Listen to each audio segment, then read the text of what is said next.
नमस्कार, आप देख रहे हैं न्यूज 18 का डिजिटल प्लेटफॉर्म और मैं हूं आपके साथ सृष्टि शेखर। अगर आप केंद्र सरकार के कर्मचारी हैं, पेंशन भोगी हैं या आपके परिवार में कोई सरकारी नौकरी करता है तो आज की ये खबर आपके लिए बहुत जरूरी है। केंद्र सरकार ने 8वें वेतन आयोग यानी 8th पे कमीशन को लेकर एक बड़ा कदम उठा लिया है। सरकार ने आयोग के टर्म्स ऑफ रेफरेंस को मंजूरी दे दी है, यानी अब ये साफ हो गया है कि नया वेतन आयोग किन किन मुद्दों की समीक्षा करेगा और किन कर्मचारियों एवं पेंशन भोगियों को इसका लाभ मिलने वाला है। सबसे बड़ी बात यह है कि इस आयोग की सिफारिशों का सीधा असर 1 करोड़ से अधिक लोगों पर पड़ेगा। इनमें लगभग 50 लाख केंद्रीय कर्मचारी और करीब 65 लाख पेंशन भोगी शामिल हैं। तो आइए विस्तार से जानते हैं कि 8वें वेतन आयोग को टीओआर में क्या क्या शामिल किया गया है और सैलरी में क्या बदलाव हो सकते हैं। डीए, एचआरए, पेंशन, एनपीएस और बोनस को लेकर क्या नई बातें सामने आई हैं और आखिर किन कर्मचारियों को इसका फायदा मिलेगा। सबसे पहले बात करते हैं आयोग की संरचना की। सरकार के अनुसार 8वां वेतन आयोग एक अस्थायी निकाय होगा। इसमें एक अध्यक्ष, एक पार्ट टाइम सदस्य और एक सदस्य सचिव शामिल होंगे। आयोग को अपनी अंतिम रिपोर्ट सरकार को सौंपने के लिए 18 महीने का समय दिया गया। हालांकि यदि आवश्यकता महसूस होती है तो आयोग बीच में अंतरिम रिपोर्ट भी प्रस्तुत कर सकता है। अब सबसे महत्वपूर्ण सवाल यह है कि सैलरी में क्या आखिर बदलाव होने वाले हैं। सरकार ने अपने टर्म्स ऑफ रेफरेंस यानी टीओआर में साफ किया है कि कर्मचारियों के मौजूदा पे मैट्रिक्स और वेतन संरचना की पूरी समीक्षा की जाएगी। आयोग ये जांच करेगा कि वर्तमान वेतन व्यवस्था को किस तरह से अधिक तर्कसंगत बनाया जाए ताकि सरकारी सेवाओं में योग्य और प्रतिभाशाली लोगों को आकर्षित किया जा सके। इसका मतलब यह है कि सिर्फ वेतन बढ़ाने पर ही नहीं बल्कि पूरी सैलरी स्ट्रक्चर को आधुनिक जरूरतों के अनुसार तैयार करने पर जोर दिया जाएगा। अब बात करते हैं महंगाई भत्ते यानी डीए और अन्य भत्तों की। 8वें वेतन आयोग ने टीओआर में स्पष्ट रूप से कहा कि महंगाई भत्ता यानी डीए, पेंशनर्स के लिए महंगाई राहत यानी डीआर और हाउस रेंट अलाउंस यानी कि एचआरए सहित विभिन्न भत्तों की समीक्षा की जाएगी। वर्तमान व्यवस्था का अध्ययन करके आयोग नई सिफारिशें देगा ताकि बदलती आर्थिक परिस्थितियों के अनुसार कर्मचारियों को उचित लाभ मिल सके। इसके अलावा सरकार ने यह भी कहा है कि अभी कर्मचारियों को मिलने वाले कई छोटे बड़े भत्तों की संख्या काफी अधिक है, इसलिए आयोग इन सभी भत्तों का युक्त करेगा और जिन भत्तों की आवश्यकता नहीं है या जो बहुत जटिल है उन्हें सरल और व्यवस्थित बनाया जाएगा। तो अब बात करते हैं कि कर्मचारियों को मिलने वाली अन्य सुविधाओं की जो क्या हो सकती है।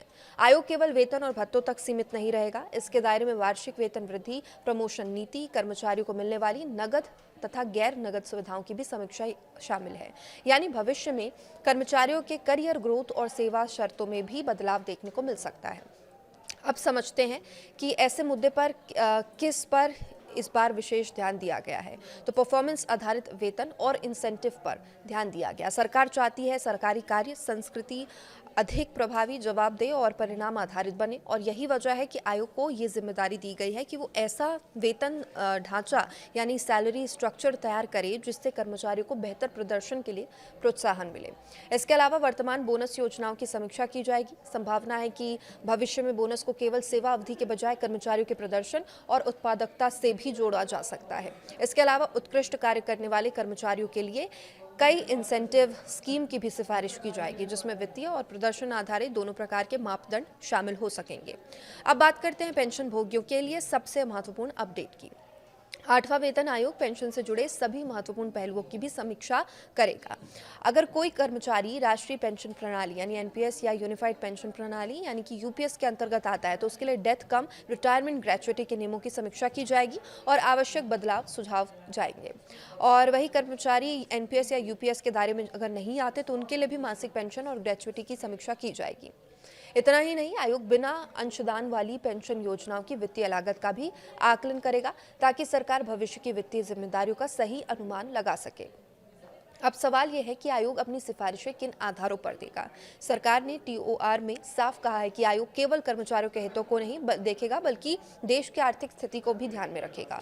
सबसे पहले आयोग ये सुनिश्चित करेगा कि नई वेतन व्यवस्था लागू होने से सरकार के वित्तीय संसाधनों पर अत्यधिक बोझ न पड़े। साथ ही ये भी देखा जाएगा कि वेतन और पेंशन में वृद्धि के बाद भी विकास परियोजनाओं और जन कल्याणकारी योजनाओं के लिए पर्याप्त बजट उपलब्ध रहे। और एक और महत्वपूर्ण पहलू यह है कि आयोग राज्य सरकारों पर पड़ने वाले प्रभाव का भी अध्ययन करेगा। आमतौर पर केंद्रीय वेतन आयोग की सिफारिशों के बाद कई राज्य सरकारें भी अपने कर्मचारियों के लिए समान व्यवस्था लागू करती हैं।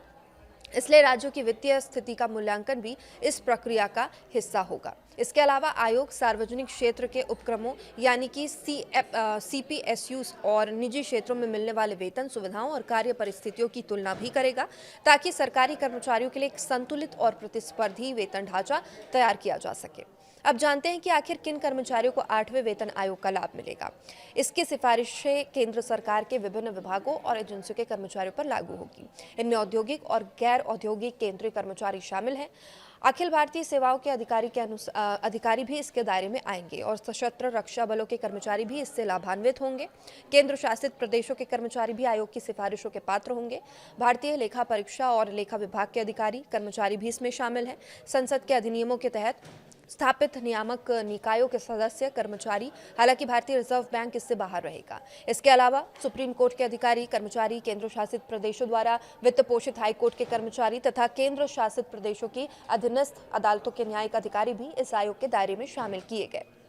अब सबसे बड़ा सवाल, क्या कर्मचारियों की सैलरी में भारी बढ़ोतरी होगी? फिलहाल सरकार ने केवल टर्म्स ऑफ रेफरेंस यानी टीओआर को मंजूरी दी है। इसका मतलब ये है कि अभी किसी नई सैलरी फिटमेंट फैक्टर या वेतन वृद्धि की आधिकारिक घोषणा नहीं हुई है। अब आयोग विभिन्न पहलुओं का अध्ययन करेगा, कर्मचारियों के संगठनों, मंत्रालयों, विशेषज्ञों से सुझाव लेगा और इसके बाद अपनी सिफारिशें सरकार को सौंपेगा। अंतिम फैसला सरकार द्वारा इन सिफारिशों पर विचार करने के बाद ही लिया जाएगा और इसलिए फिलहाल सोशल मीडिया पर चल रहे फिटमेंट फैक्टर या संभावित वेतन वृद्धि के दावों को आधिकारिक घोषणा नहीं माना जा सकता। तो कुल मिलाकर 8वें वेतन आयोग का दायरा केवल वेतन वृद्धि तक सीमित नहीं है। इसमें salary structure, DA, DR, HRA, कुछ और भत्ते, प्रमोशन, वार्षिक वेतन वृद्धि, प्रदर्शन आधारित bonus, incentive, NPS, UPS, pension, gratuity, कर्मचारियों की कार्य संस्कृति जैसे महत्वपूर्ण सब्जेक्ट्स या विषय है वो भी शामिल किए गए हैं। यदि आयोग समय पर अपनी रिपोर्ट देता है और सरकार उसकी सिफारिशों को मंजूरी देती है तो आने वाले समय में केंद्रीय कर्मचारियों और पेंशन भोगियों के लिए वेतन एवं सेवा शर्तों में बड़े बदलाव देखने को मिल सकते हैं। फिलहाल सभी की नजरें अब 8वें वेतन आयोग की आगामी बैठकों और उनकी अंतिम सिफारिशों पर टिकी हुई है। तो ऐसे ही महत्वपूर्ण सरकारी अपडेट्स और वेतन आयोग से जुड़ी, सरकारी कर्मचारी और पेंशन से जुड़ी सबसे बड़ी और सबसे पहले खबर पाने के लिए आप हमारे साथ जुड़े रहिए।